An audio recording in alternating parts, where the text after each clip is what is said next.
Алтынбек мырза, салыктын канча түрү бар бүгүнкү күндө? Ошого жооп бериңизчи. Көп, основной жети бар, анан бөлүнүп кете берет.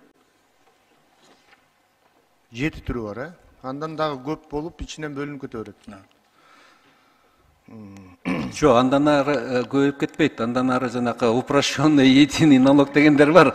Алар ошо салыктарды кошуп туруп анан бир эметкен да. Салык эч качан көбөйгөн эмес бизде. Көбөйтпөйбүз. Ооба, ошону тагыраак айтып койсок, себеби бүгүнкү күндө өзүңүздөр көрүп атпайсыздарбы? Салык болуп атат, элдин жонунан кайыша алмай болду деген сөздөр да айтылып калып атпайбы? Ошон үчүн так кайсыл багыттарда кандай салыктар алынат? Ошону так айтып коелу деп атабыз. Мен уруксат болсондо кошумча нарк салыгы, акциз салыгы, киреше салыгы, налог, например, пайдадан алган салык, подоходный налог, анан мүлк салыгы ичинен бөлүнөт да, жер салыгы, жанакы автоунааларга салык, анан кийин кыймылсыз мүлк салыгы ичинде. Бирок негизинен бул бир салык болуп эсептелинет, налог на имущество, мүлк салыгы деп. Андан сырткары сатуудан алынган салык. Анан кийин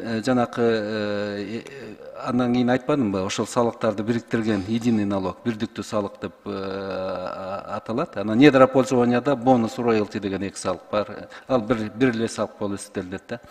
Анан единый налог, анан базарларда өзүңүздөр билесиз, бүгүнкү күндө 0,1%, 4%, 6% бул киреше салыгын, кошумча нарк салыкты, андан кийин пайдадан сатуудан алган салыкты бириктирип, жөнөкөйлөтүлгөн, анан бирок кичиретилген салыктын өлчөмдөрү да. Түшүнүктүү. Камсыздандыруу боюнча камсыздандыруучулар кимдер бүгүнкү күндө? Мамлекетпи же жеке ишканаларбы? Камсыздандыруу бул социалдык өлчөмдөрдү айтып атасызбы, соцфондко кеткен. Жок, соцфонд эмес, деги эле жалпы камсыздандыруу, үйдү камсыздандыруу, мүлк. Бул жерде мамлекеттик да бар, бизде мамлекеттик ишканабыз бар, андан сырткары баягы частныйлар да бар. Ошол частныйлар керекпи? Мамлекет өзү колго ала алабы? Аны толугу менен эле мамлекет дегенде туура эмес болуп калат го эми. Кээ бир ишканалар балким. Анда кепилдик барбы ошол частныйларга кийин жоголуп кетпейт деген? Кепилдик? Жок, алар иштей берет. Аларга эч ким. Мисалы, бул жерде мен бир нерсени айтып кетким келип атат да, Адылбек Алишевич. Азыркы күндө камсыздандыруу боюнча автоунааларды камсыздандырып атышпайбы? Ошондо сатып алып аткан адам дагы төлөп атат, ошол жерден дароо сатып алып аткан адам да төлөп атат да. Ушунун ички механизми кандай? Механизми туура иштелип чыкты беле? Жооп бере турчулар барбы? Сатып аткан адам дагы төлөп атат дароо.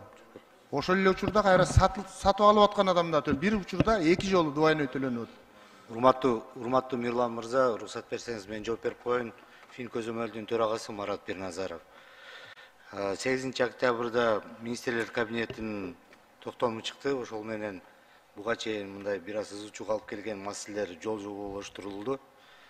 Бүгүнкү күндө болсо жанагы унааны регистрация кылып аткандагы болгон талап жокко чыкты.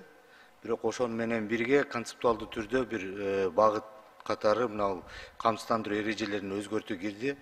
Ошол жерде жазылды, эгерде мисалы үчүн камсыздандыруу полиси боло турган болсо жаранда, ошол камсыздандыруу полиси машинаны сатуу менен башка кишиге өткөрүлүп берет деп.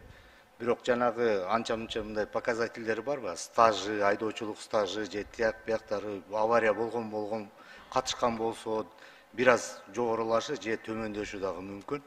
Демек, камсыздандыруучу жана кагазы менен сатып алуучуга өткөрүп берсе болот. Ошондой чыктыбы так? Ооба, ошондой концепция. Болду, ушул нерсе керек да, азыр элге ушул нерсе керек болуп атат. Азыр камсыздандырылган кагазы бар болсо дагы ага да төлөтүп, алып атканга да төлөп, двойной төлөнүп калып атат.